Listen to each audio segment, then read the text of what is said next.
हरे कृष्ण। हमारे इस प्रभाती सत्र के अंतर्गत हम लोग प्रत्येक दिन भगवान की मुख निसृत वाणी श्री भगवद गीता को श्रवण करते हैं। और गीता श्रवण करते करते हम लोग चतुर्थ अध्याय श्लोक संख्या 10 श्रवण कर रहे हैं। भगवान ने अपने जन्म और कर्म की दिव्यता को बतलाते हुए अर्जुन को कहा है कि यदि इसे कोई तत्वतः जान ले तो वो देह त्याग करने के उपरांत मेरे पास में ही आता है और मेरे इस जन्म कर्म की दिव्यता को समझ पाना, उसके लिए जो बाधाएं आती हैं उनको त्यागना होगा। राग भय और क्रोध का परित्याग करके मुझ में ही सब समय अपने मन को लगा करके मेरे पर आश्रित होकर के जो व्यक्ति पवित्र हो जाता है वो व्यक्ति अवश्य ही मेरे प्रति प्रेम भक्ति को प्राप्त करेगा। बहवो ज्ञान तपसा पूत मद भावम आगता। बहुत सारे ज्ञानियों ने इसी प्रकार की ज्ञान तपसा हम लोगों ने इस बात का श्रवण किया था कि कैसे बहुत सारे शरणागत व्यक्ति जो इस ज्ञान रूपी तपस्या से अर्थात मेरे तत्व ज्ञान को धारण करके उसको ठीक ठीक रूप में हृदयंगम करके पवित्र हो जाने के उपरांत मद भावम आगता मेरे प्रति प्रेम भक्ति को प्राप्त कर पाए हैं। तब अर्जुन प्रश्न कर सकता है कि हे प्रभु, आपके तत्व को यदि कोई समझेगा तो वो तो आपका एकांत भक्त है ही है। आपके जन्म और कर्म के नित्यता को समझने वाला तो आपका एकांतिक भक्त ही है, शरणागत ही है। लेकिन अन्य अन्य कई सारे लोग हैं जो कि आपके इस तत्व को समझ नहीं पाएंगे। कभी ज्ञानी, कभी योगी, या फिर जो इस संसार के अंदर विभिन्न फलों को प्राप्त करने की इच्छा इच्छा से जो कार्य कर रहे हैं, तो क्या उन लोगों का क्या होगा? क्या वो आपको प्राप्त कर पाएंगे या उनके विषय में आपका क्या कहना है? तब भगवान ये अगला श्लोक वर्णन कर रहे हैं। ये यथा मां प्रपद्यन्ते तांस्तथैव भजाम्यहम् मम वर्तमानुवर्तन्ते मनुष्या पार्थ सर्वशः।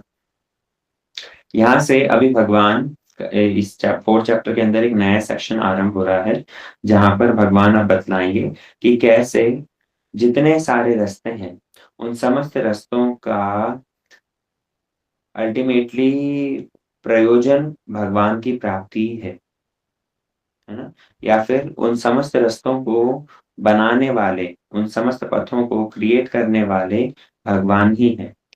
तो यहाँ से भगवान उस विषय में चर्चा करना आरंभ करेंगे कि भले ही ज्ञानी हो, भले ही योगी हो, भले ही कर्मी हो, वे सभी अल्टीमेटली मेरे लिए ही कार्य कर रहे हैं। मतलब उनका गोल मैं ही हूँ, या फिर वो जिस जिस रास्ते का अवलंबन कर रहे हैं वो समस्त रास्ते, वो समस्त मार्ग मेरे द्वारा ही बतलाए दिए गए हैं, है ना?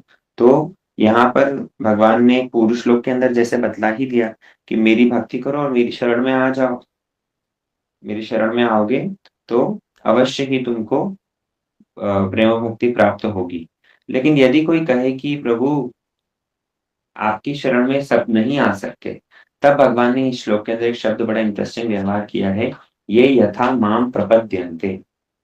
प्रपद्यन्ते मतलब जो व्यक्ति मेरी जिस प्रकार शरण लेता है, ये यथा, माम मतलब मुझे, ये यथा मतलब जो व्यक्ति जिस तरह से मेरी शरण में आता है।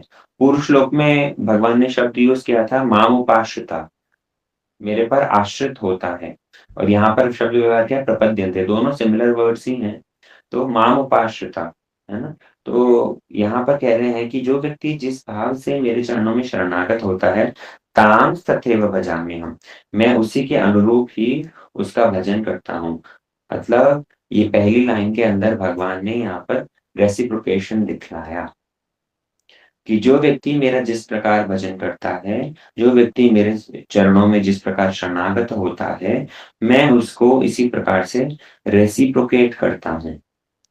आप देखिए, ये रेसिप्रोकेशन का जो नियम है, ये रेसिप्रोकेशन की जो क्वालिटी है, ये केवल मात्र जड़ वस्तुओं में नहीं होती, बल्कि जड़ वस्तुओं में भी कुछ हद तक देखने को मिलती है। जैसे आपने इस जगत में सुना होगा, जो लोग विज्ञान के दृष्टिकोण से विचार करते हैं, every action has equal and opposite reaction. Newton का थर्ड लॉ जो कहता है कि हर एक क्रिया की एक प्रतिक्रिया होगी ही होगी। अब चाहे आप वो एक जड़ वस्तु के साथ भी देखो, आप एक दीवार के ऊपर बॉल मारो, तो वो बैकफायर होकर के आती है ना? तो हर एक्शन का एक इक्वल और ऑपोजिट रिएक्शन, ये तो विज्ञान कहता है। लेकिन ये जो इक्वल एंड ऑपोजिट रिएक्शन, ये वास्तव में जो रेसिप्रोकल है, वास्तव में जो आदान-प्रदान है, भगवान कह रहे हैं कि मैं तो सर्वशक्तिमान रसोवेईस हूँ, तो मेरे साथ में भला ये कैसे संभव नहीं होता? मेरे साथ में भला ये कैसे संभव नहीं होगा? मेरे साथ में भी ये संभव है। मैं भी लोगों को अ, उनके भक्ति के अनुसार, उनकी शरणागति के अनुसार रेसिप्रोकेट करता हूँ। मैं उनके साथ में आदान-प्रदान करता हूँ। कोई यदि ये सोचे कि भगवान तो किसी की बात सुनते ही नहीं हैं, भगवान तो उनको पूजा करो, लेकिन भगवान हमारी प्रार्थनाएँ सुनते हैं कि नहीं सुनते हैं, इस विषय पर यदि संशय करे, तो इस कारण से ये श्लोक उद्धृत करके बतला रहे हैं कि नहीं, जो मेरा जिस प्रकार शरणागत होकर के भजन करता है, तां सदैव भजाम्यहम्। मैं भी उसी प्रकार ही उसका भजन करता हूँ। चक्रवर्ती ठाकुर कहते हैं कि कैसे भजन करते हैं? क्या मतलब है इसका? इसका मतलब ये है, जैसे पूर्व-पूर्व श्लोकों में डिस्कस किया गया, जन्म कर्म च मे दिव्यम एवं यो वेत्ति तत्त्वतः। जो मेरे जन्म और कर्म की दिव्यता को समझ लेता है, तो मैं उसका जीवन भी दिव्य बना देता हूँ।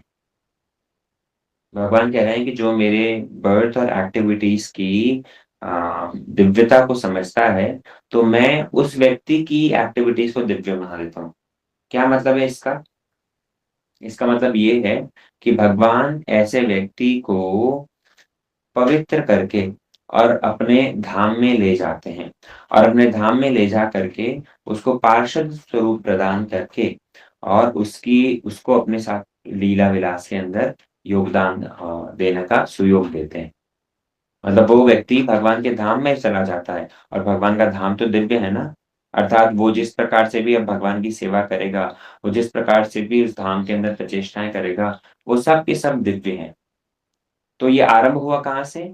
जब उस व्यक्ति ने पहले भगवान के जन्म और कर्म की दिव्यता को समझना चालू किया। तो हमारे लिए ये भगवान के जन्म और कर्म की दिव्यता को समझना कितना ज़रूरी है, भगवान के द्वारा बताए हुए इस धर्म का अवलंबन करना कितना ज़रूरी है, इस श्लोक को समझो। पहले बतलाया जन्म कर्म च मे दिव्यम, मेरे भैया जन्म और कर्म दिव्य हैं, और इसको क्या करो, यो वेत्ति तत्वतः, इसको तत्वतः तुम समझो। तो मैं कैसे रेसिप्रोकेट करूँगा? मैं फिर तुम्हारी एक्टिविटीज़ को दिव्य बना दूँगा। तुमने मेरी दिव्य एक्टिविटीज़ को श्रवण किया, उसको समझा, अब बारी है मेरी। भगवान कहते हैं मैं अब तुम्हारी एक्टिविटीज़ को दिव्य बना दूँगा। कैसे दिव्य बनाऊँगा? मैं तुम्हें अपने धाम में ले जा कर के पार्षद देह प्रदान करूँगा।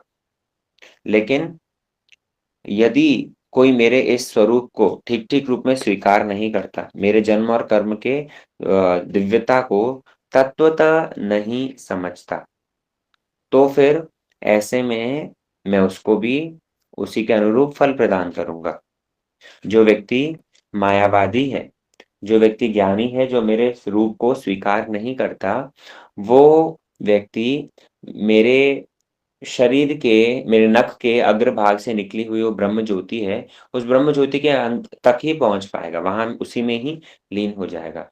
या जो व्यक्ति मेरे इस परमात्मा स्वरूप का ध्यान करता है, तो उसको उसके अनुरूप फल प्राप्त होगा।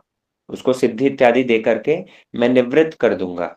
या फिर जो व्यक्ति केवल मात्र कर्म करने में, सकाम कर्म करने में ही लिप्त है, तो ऐसे व्यक्ति के सामने मैं यज्ञ पुरुष के रूप में प्रकट होकर के और उसको उसका वांछित फल प्रदान करूँगा। अरे भैया, जैसा तुम्हारा काम है, उसके अनुरूप फल मिलेगा। है ना? हिंदी में कहते हैं ना कि जितनी चीनी दोगे, जितना गुड़ दोगे उतना मीठा है। तो हमारे जैसी शरणागति है, जैसी भक्ति है, उसके अनुरूप ही भगवान फल प्रदान करेंगे। तो इसी बात का यहाँ पर टीका में विस्तार से वर्णन आ रहा है कि ये यथा तान तथा। यहाँ पर एक बात बतलाई गई है कि ज्ञानी व्यक्ति यदि जो मेरे जन्म कर्म को नश्वर और मेरे श्री विग्रह को मायामय मानकर मेरा आश्रय लेते हैं, तो ऐसे व्यक्ति को कि मैं क्या करता हूँ, बार-बार जन्म मरण के चक्कर में उसको भटकता रहता है। उसको मैं भ्रमण करवाता हूँ। उसको मैं क्यों? क्योंकि वो मेरे स्वरूप को मायामय मान रहा है।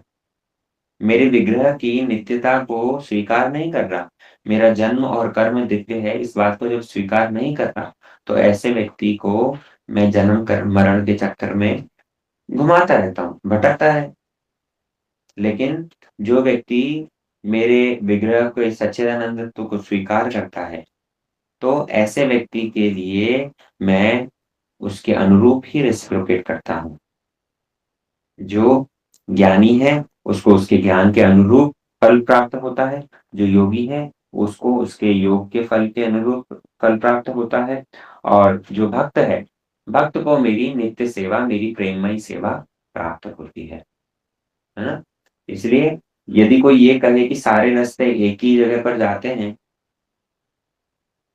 जतो मत ततो पथ, कुछ लोग ऐसी बातें कह करके ये कहते हैं कि नहीं, नहीं कोई भी रास्ता अपना लो, सारे रास्ते भगवान के पास में ही जाएँगे। नहीं, ये बात संपूर्ण रूप में गलत है।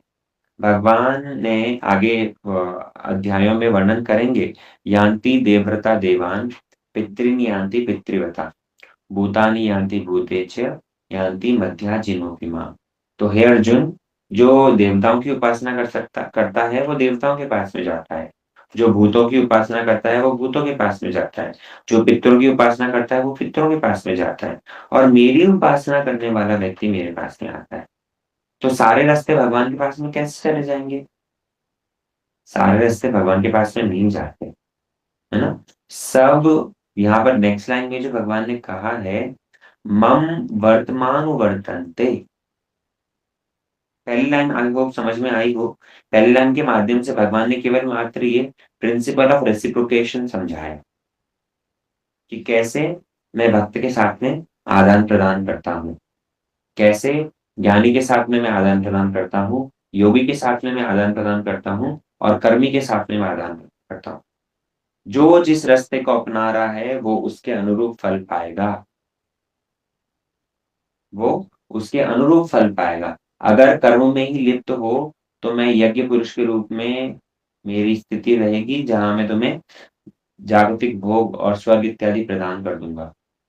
यदि तुम ज्ञान मार्ग का अवलंबन कर रहे हो, जहाँ मेरे रूप को स्वीकार नहीं करते और केवल मात्र चित्त शुद्धि करके और ज्ञान का आश्रय ग्रहण किया है, तो फिर मैं तुमको अपनी ब्रह्म ज्योति में लीन कर दूँगा।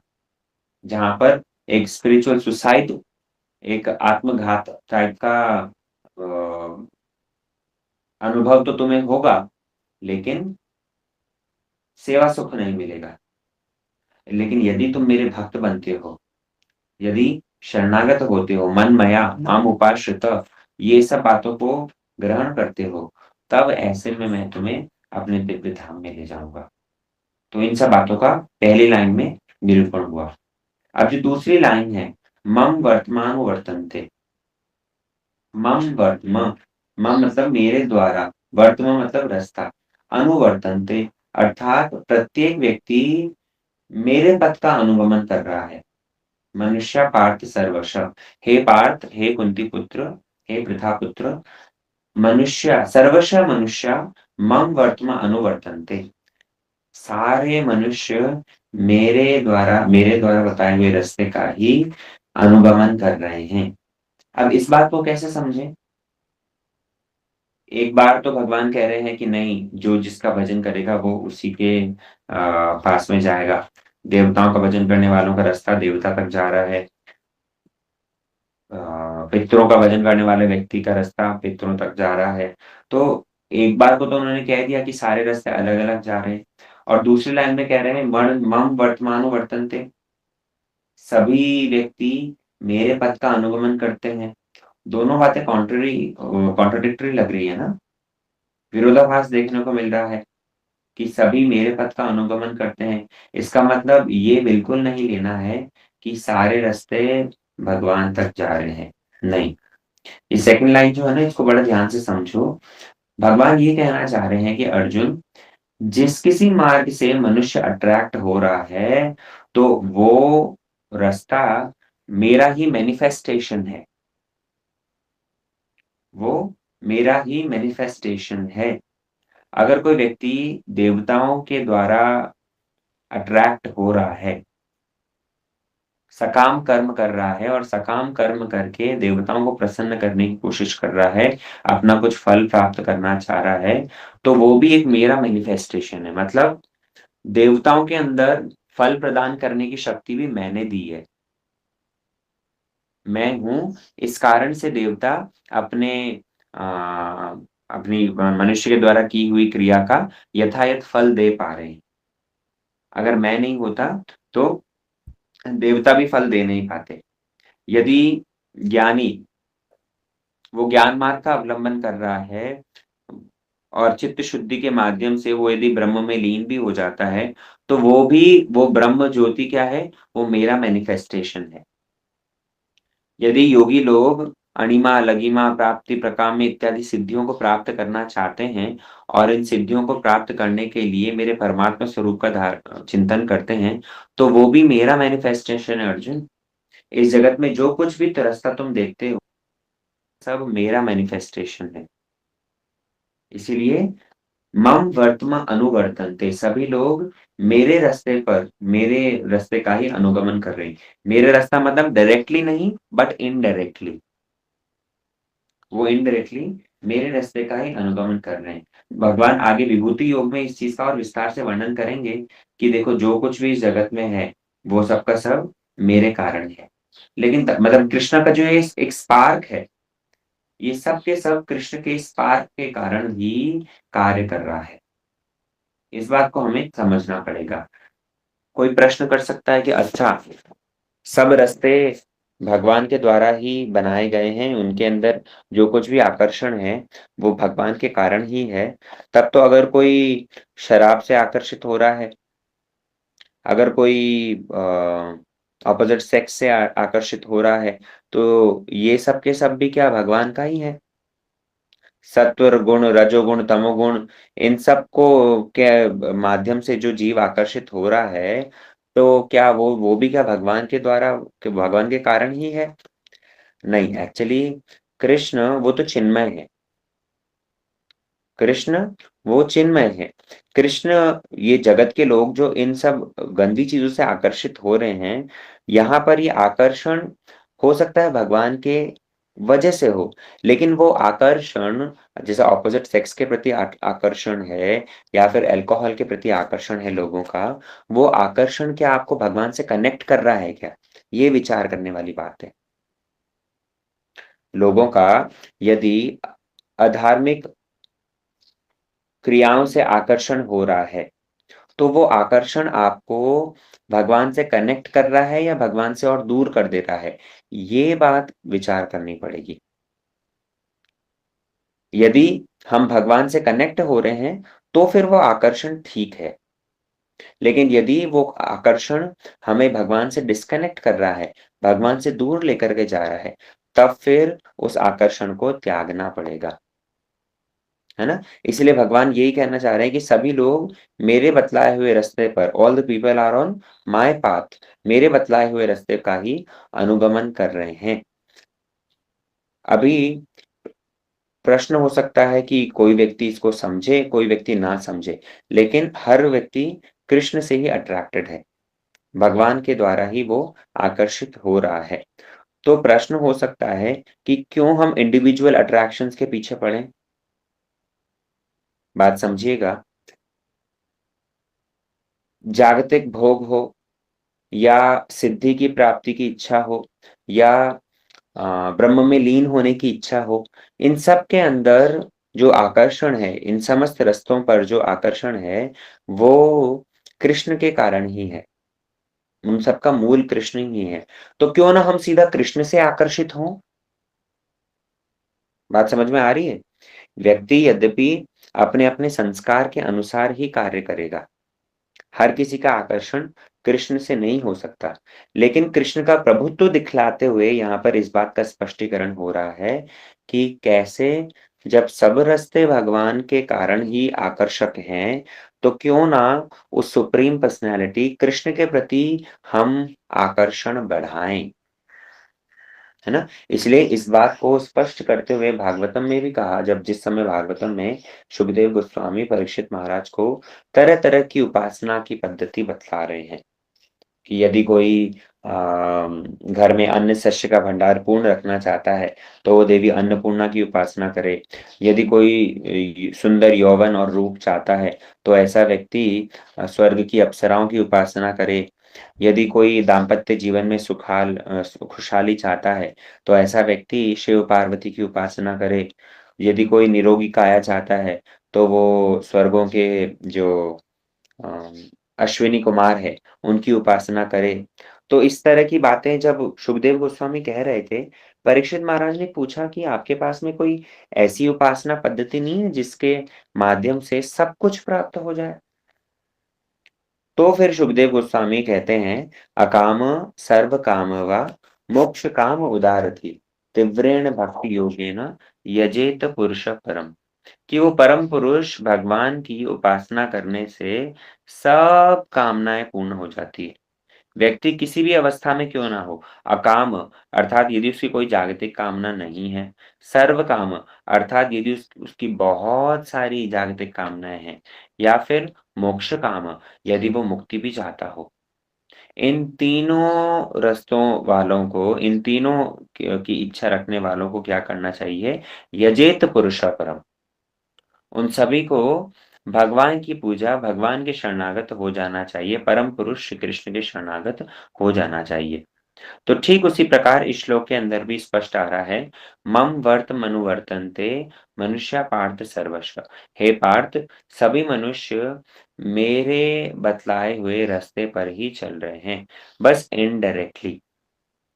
भगवान और आगे के अध्यायों में इसको स्पष्ट वर्णन करेंगे कि ये अपि यजन्ते अन्य देवता ते अपि मामेव यजन्ते अविधि पूर्वकम। वहां पर वर्णन आता है कि कैसे जो अन्य देवी देवताओं की उपासना भी यदि कर रहे हैं, तो वो भी एक तरह से मेरी ही उपासना है, लेकिन वो अविधि पूर्वकम, वो ठीक विधि नहीं है ना? तो इस श्लोक के अंदर पहली लाइन में तो भगवान ने प्रिंसिपल ऑफ रेसिप्रोकेशन बतलाया कि ये यथा ताम तथा। यदि कोई भक्त है, तो वो मेरे धाम को आएगा, कोई ज्ञानी है, तो केवल मात्र वो ब्रह्म ज्योति तक सीमित रह जाएगा, कोई योगी है, तो वो सिद्धि को लाभ करेगा, कोई कर्मी है, तो वो केवल मात्र स्वर्ग इत्यादि लोगों को यज्ञ पुरुष के माध्यम से प्राप्त करेगा, और यदि कोई अकर्म और विकर्म कर रहा है, तो ऐसे व्यक्ति को मैं नरक भेजूँगा। ये 5 कैटेगरी, 5 लोगों का जैसा शरणागति है, उसको वैसा ही फल मिल रहा है। पहली लाइन के अंदर तो ये बतलाया। द्वितीय लाइन के अंदर भगवान ने बतलाया कि कैसे सारे रास्ते, जो सारे मार्ग मनुष्य अवलंबन करता है, उन सब के अंदर कृष्ण के कारण ही आकर्षण है। जीव जिस किसी रास्ते से आकर्षित हो, हर किसी का आकर्षण भगवत भक्ति में नहीं होता। कोई-कोई सांसारिक भोगों में ही लिप्त रहना चाहते हैं। हर किसी का आकर्षण निर्विशेष ब्रह्म ज्ञान की तरफ भी नहीं होता। कोई-कोई भगवान के रूप के प्रति भी आकर्षित होते हैं। तो ये जिस किसी रास्ते पर आकर्षण यदि बना हुआ है, उसका मूल कारण कृष्ण ही है। मम वर्त्म अनुवर्तन्ते।